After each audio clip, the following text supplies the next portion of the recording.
বিকাশ ভবনে শিক্ষকদের আন্দোলনে শুভেন্দু অধিকারী রাখলেন বক্তব্য। উল্লেখ্য, বৃহস্পতিবার বিকাশ ভবনে আন্দোলনরত চাকরি হারা শিক্ষক শিক্ষিকা এবং শিক্ষাকর্মীদের উপর পুলিশের বর্বরোচিত আক্রমণ করার অভিযোগ ওঠে।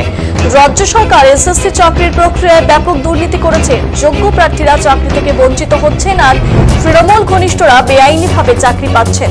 এই দুর্নীতির প্রতিবাদ করতে চাকরি প্রার্থীরা আন্দোলনে নেমেছেন, অথচ তাদের উপর পুলিশি নির্যাতন করা হচ্ছে বলে অভিযোগ।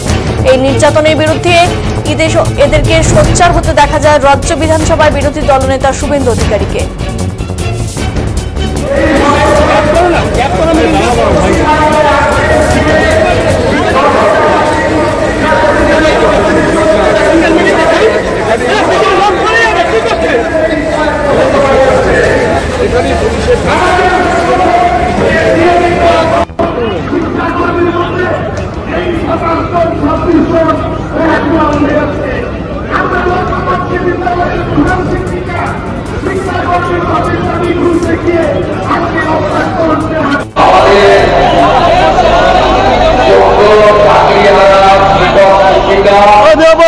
শিক্ষাকর্মী প্রত্যেকের প্রতি সংগতি জ্ঞাপনের জন্য গতকাল বর্বরোচিত অমানবিক বৈশাখী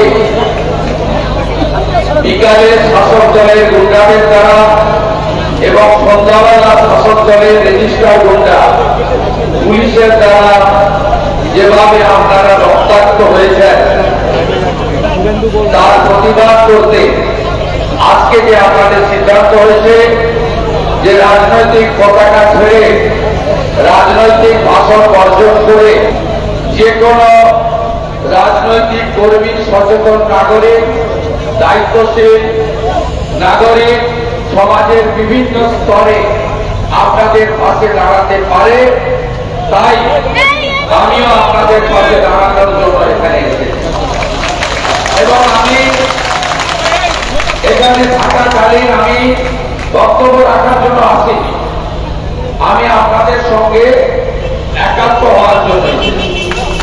তাই আমার যে বক্তব্য আপনারা একটু আগে সঞ্চালক বলেছিলেন যে বিরোধী দলনেতার কথা শুনতে চাই, তারা আমাকে সুযোগ দিয়েছেন বা দেবেন, কিন্তু আমি প্রথমেই ক্লিয়ার করি যে আমি এখানে কোন পূর্ব শর্তে আসিনি যে আমি বক্তব্য রাখবো, আপনাদের ভাষণ বাণী দেব, এসবের জন্য কিন্তু আমি আসিনি। রাজ্যের বিরোধী দলনেতা মানে কি? বিরোধী দলনেতা নিশ্চিতভাবে একটা রাজনৈতিক পোস্ট, সেটা কতক্ষণ যতক্ষণ না তাকে তার দল নমিনেট করে। যখন তিনি নমিনেট হয়ে যান, তিনি এই রাজ্যের সরকারি দলের দ্বারা গৃহীত যে দলেরই লোক হন, যে বর্ণ ধর্ম সম্প্রদায় যারই হোক, তার পাশে দাঁড়ানো, তার হয়ে সোচ্চার কণ্ঠে তার সাথে দাঁড়ানো বিধানসভার ভিতরে এবং বাইরে, এরই নাম হল বিরোধী দলনেতা। উল্টো দিকে মুখ্যমন্ত্রী শব্দের অর্থ কি? তিনিও রাজনৈতিক ব্যক্তিত্ব। গণতন্ত্রে 51 মানে 100, 49 মানে 0। কিন্তু মুখ্যমন্ত্রী যখন রাজ্যপালকে সামনে রেখে শপথ নেন সংবিধানকে হাতে নিয়ে, তখন কিন্তু মুখ্যমন্ত্রী, আমি আপনাদের কাছে বর্তমান সমস্যা এবং এই সমস্যার যে জটিলতা আপনারা প্রত্যক্ষভাবে দেখেছেন যে কেন এই জটিলতা তৈরি হল। এই জটিলতা তৈরি হয়েছে রাজ্যের কার্যত এসএসসি কে এখন অ্যাপলিটিক্যাল, এখনো অ্যাপলিটিক্যাল। আপনারা কেবলমাত্র আপনাদের প্রতি সংগতি জ্ঞাপনের জন্য আমাদেরকে আজ থেকে অ্যালাউ করেছেন, সেটাও আমাদের সবাইকে যে বলতে হবে তা নয়। পাশে দাঁড়ানো অনেক সুযোগ হয়েছে, social media platform, press media platform. আমরা যে রাজনৈতিক দল করি তার ধান্দা নিয়ে আলাদা করে প্রতিবাদ সংগঠিত করতে পারি, সেখানে কোনো বেড়াচাল নেই, বাধা নিষেধ নেই। কিন্তু আমরা আপনাদের এই মঞ্চে এসে আমরা আমাদের দায়িত্ব কর্তব্য করব। আমরা 2000 সালে কি হয়েছিল, 77 সালে কি হয়েছিল, 2011-তে কি হয়েছিল, এসব আছে, তাহলে আমরা ভোট চাই, ভোট দাও, ভেঙে দাও, ঘুরিয়ে দাও, এসব কথা না বলে আপনাদের নির্দিষ্ট দাবিকে সমর্থন করব। এবং এখানকার যারা আয়োজন ব্যবস্থাপক, যারা পরিচালক, তার নাম মাননীয় মুখ্যমন্ত্রী, তিনি হচ্ছেন একমাত্র পুরুষ। সিদ্ধার্থ মজুমদার মহোদয় দেখা করলেন না। লিডার অফ অপোজিশন 15 জন রাজ্যের আইনসভার এমএলএর সঙ্গে দেখা করলেন না। আমরা সৌভাগ্যবান, সচিব দেখা করেছিলেন, আমরা রেকর্ড করেছি ভিডিও অডিও, আমরা পোস্ট করেছি। আমরা বলেছিলাম যে আপনারা সেগ্রিগেট করুন, আপনারা কর্মসংস্থান পেয়েছেন, হ্যাঁ নিশ্চয়ই অযোগ্য কিছু আছে। ঘন্টা বেশি সময় কাটালাম এদের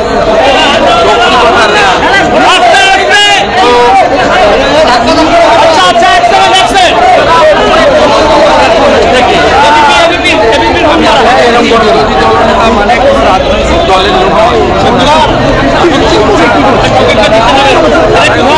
হবে তার পাশে দাঁড়াবে। তারা বিজেপি জানেন আমি এবং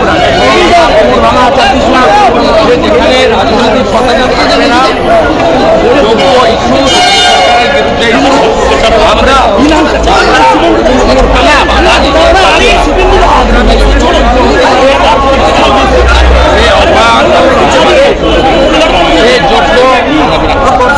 আমাদের যারা চাকরি থেকে বঞ্চিত হওয়ার পথে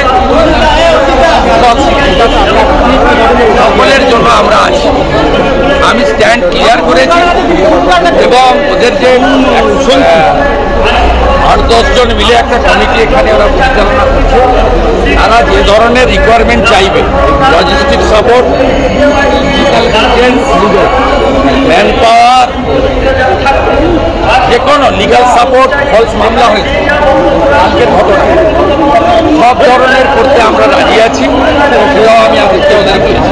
আপনার কি মনে হয় ওদের মধ্যে কনফিউশন ছিল, কেউ কারো কারো দিল্লি যাওয়ার ব্যাপার নিয়ে, সেটাও আমি উত্তর দিয়েছি যে প্রাপ্ত বসুর সঙ্গে কফি, চা, ফিশ ফ্রাই খেয়ে সেটাও যেমন ঠিক নয়, আপনারা আঘাত করে থাকলেও আমি সাথে সাথে আমরা অভয় আন্দোলন দেখেছি।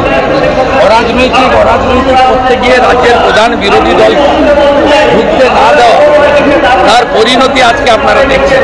না আমি বলছিলাম, অভয় বোনের বাবা মা বলেছে আমাকে একাধিকবার, শুধু তাই নয়, আজকে তো ব্যানার্জির বাড়িতে গিয়ে ফিশ ফ্রাই খাবো, মিটিং করবো সন্ধ্যাবেলা ছুটির দিনে, আর তার সরকারের বিরুদ্ধে বলবো দুটো হতে পারে না।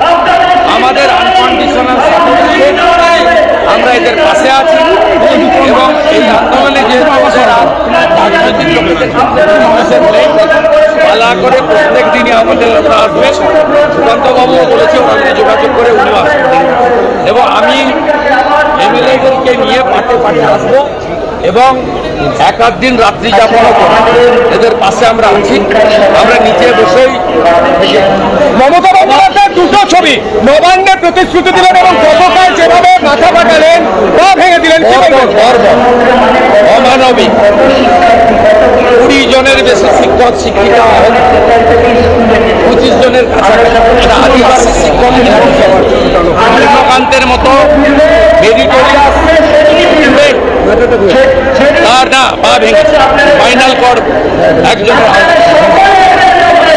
এর নিন্দার ভাষাটি উল্টে এই গ্রাম থেকে আসা ছেলে মেয়েগুলোর বিরুদ্ধে জামিন অযোগ্য ধারায় মামলা করিয়েছে ফলস মেডিকেল করে। এই অন্যায় মেনে নেওয়া হবে না। 9 জন বিধানসভা হবে, এটার সমাধান না করলে বিধানসভা চলতে দেব না। আমি বক্তব্যের জন্য সাসপেন্ড হয়েছি, একাধিকবার সাসপেন্ড হয়েছি। এদের জন্য বিধানসভা থেকে আমার আমি রাজি আছি। আমি 9 জুন থেকে বিধানসভার অধিবেশন চলতে দেব না। বিজেপি বিধায়কদের নিয়ে কথা আমি দিয়ে গেলাম। মিডিয়া অধিকার কি সঠিকভাবে